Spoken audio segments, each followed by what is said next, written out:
Welcome to the deep dive. Today we're diving into the mind of, well, arguably the most relentlessly curious person who ever lived.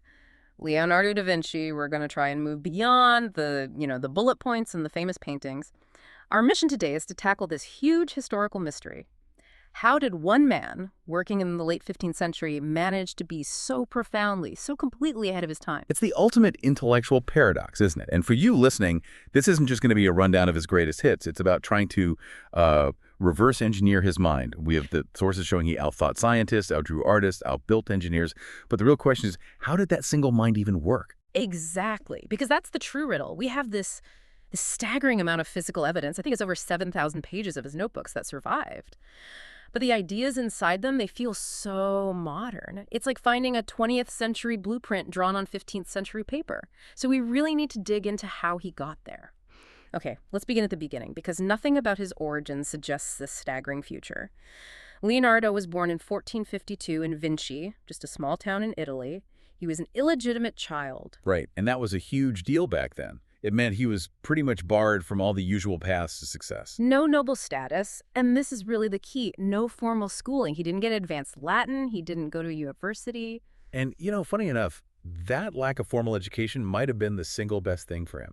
He didn't learn from textbooks. He learned from looking. The sources all talk about this profound hunger to observe the world right from when he was a kid. So just watching everything. Everything. He'd spend hours sketching insects or watching how water flows around a rock, analyzing a bird's wing. He'd take machines apart just to see the gears. He was learning to survive, not to pass a test. So he was essentially building his own curriculum, driven purely by curiosity. Yes. And it's a completely different way of learning. I mean, think about it. A scholar can teach you the theory of hydraulics from a book. But if Leonardo spends 3 weeks watching a river, sketching the eddies and the turbulence, he understands the actual physics of water. He sees it. That kind of energy couldn't stay in a small town forever. The turning point comes when he's about 14. He moves to Florence. Which was the place to be, the absolute epicenter of the Renaissance. And he gets an apprenticeship in the workshop of Andrea del Verrocchio. Verrocchio's studio was the perfect playground for a mind like his. It wasn't just a painting school. Right. It was a total hub. He was doing painting, sure, but also bronze casting, metalwork, sculpture, even engineering commissions. His mind had to be cross-disciplinary from day one. And apparently his talent was just immediate. There's that famous story about the painting The Baptism of Christ. Verrocchio was the master, but he asked his apprentice, Leonardo, to paint one of the angels. And the difference was just staggering. Verrocchio was still using the old tempera-style, egg yolk paints, kind of flat, very defined edges. Leonardo used this revolutionary new thing, oil paint, and his angel was just alive with light and shadow. The story goes that Verrocchio saw it, realized the future had just walked past him, and swore he'd never paint again. Incredible. Surpassing the Masters while he was still a teenager. Yeah. But the real record of his genius, the physical archive of that storm inside his head, it isn't in his paintings, it's in the notebooks. Over 7,000 pages. And they're not diaries. They're like a visual and intellectual catalog of everything. Astronomy, architecture, botany, and of course, his biggest obsession, trying to unlock the code of life itself. His focus on anatomy is just astonishing. This was a time when dissection was often forbidden by the church, but he went so much further than anyone. We're talking about him dissecting dozens of human bodies. He studied muscles, bones, organs, even babies inside the womb. And here's where we get into the deep dive details. It wasn't just that he dissected, it was how he did it. He came up with techniques that nobody would see again for centuries. Like what? He was the first person we know of to inject molten wax into the ventricles of the brain to get a perfect 3D cast of their shape. He did the same with the heart. He wasn't just drawing one view, he drew things from multiple angles in cross-section. It's almost like a modern CT scan on paper. So the sources aren't just saying his drawings were good for the time, they're saying the methodology itself was centuries ahead. He wasn't drawing to be a better painter. No, he was drawing to understand the machine, the human machine. How does it work? And he recorded all of this in his unique style, that famous mirror writing. Yeah, and people always think that was to hide his secrets. To keep it all coded, right? But the reality is probably a lot more practical. He was left-handed. If you're writing with an ink quill, it's just faster and cleaner to pull the pen from right to left. You don't smudge the ink. So it wasn't about secrecy, it was about speed. He was just trying to keep up with his own brain. Exactly. But that raises a question. If his discoveries were so revolutionary, especially in anatomy, why did he just keep them in these private notebooks? Why didn't he publish? That's a great point, and it gets to the heart of his isolation. Sources suggest two big reasons. First, he was a perfectionist to a fault. He felt like the work was never done until he understood everything. He could never finish. Never. And second, the academic world just wasn't set up for him. He didn't have the formal Latin. He didn't fit into the university system. His work crossed so many disciplines that nobody knew what to do with it. He was an entire department in one person. Right. He was structurally isolated by his own genius. That isolation becomes even clearer when we move from anatomy to his engineering designs. I mean, this is where he really takes a leap into the future. He designed machines that the world literally could not build. He was the ultimate theoretical engineer. His mind was free, but he was trapped by the materials of the 1400s. We all know the famous list. Parachutes, machine guns. Triple-barreled machine guns, diving suits, a self-propelled cart, which is basically the first car. The problem was all of his complex gears needed precision machine steel, and all he had was wood, rope, and rough iron. His ideas were 20th century, but his materials were 15th century.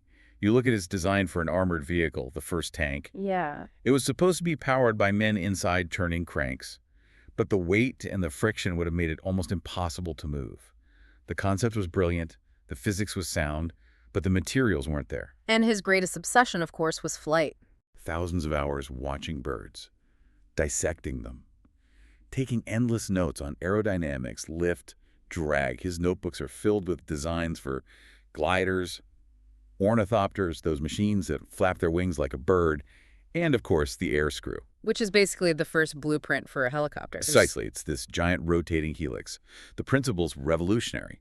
Use a rotating surface to push air down, which generates vertical lift. But again, you can't build it. You can't. You'd need a light, powerful engine and materials that were both strong and flexible, things that wouldn't be invented for almost 500 years.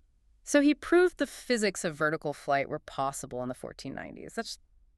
It's incredible to think that modern flight is built on principles he was figuring out just by watching birds.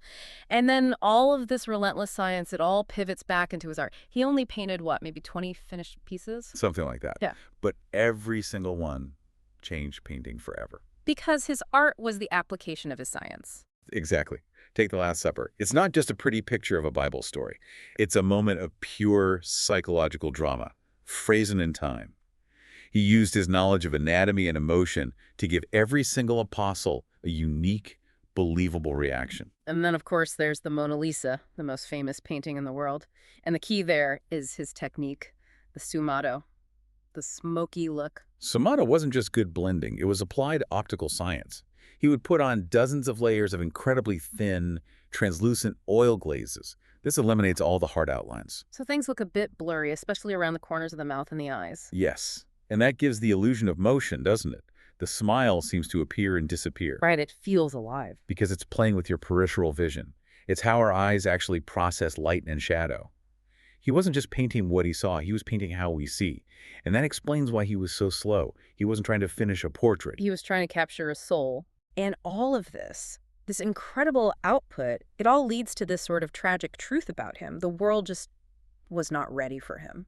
It's true. He offered his incredible designs for weapons and bridges to kings and dukes, but very few were ever built. They were too complex, nobody understood them. He couldn't finish commissions because he'd get distracted by the next big idea. And because he kept all his scientific work in those private notebooks, it sat there. His anatomy research, his work on geology, it all just lay dormant. For how long? Historians say the world basically ignored his anatomical discoveries for almost 400 years. Other people had to rediscover things he'd already perfectly documented. He was intellectually marooned in the wrong century. He spent his final years in France under the protection of King Francis I, who seemed to be one of the few people who really got it. Oh, he absolutely did. The king famously said, "There has never been another man born into this world who knew as much as Leonardo." He died in 1519. So what does this all mean when you put it all together? For you, the listener, I think it means we're left with a legacy that just defies what a single life should be able to contain. He is, without question, a pioneer of human anatomy, the master of Renaissance art, the father of modern engineering. He's this constant, powerful reminder of what the human mind is capable of when curiosity is just allowed to run wild. Leonardo proved that relentless observation and, thinking across different fields can literally project a mind centuries into the future. He wasn't just ahead of his time. In many ways, he's still ahead of ours. And that profound isolation leads us to our final provocative thought for you today. Given that Leonardo's greatest scientific discoveries lay dormant for 400 years just because the world didn't have the context for the technology to understand them, what about today? What modern ideas or research right now might be centuries ahead of our time? What revolutionary concepts are we currently ignoring that will end up defining the world of the year 2400? Think about that.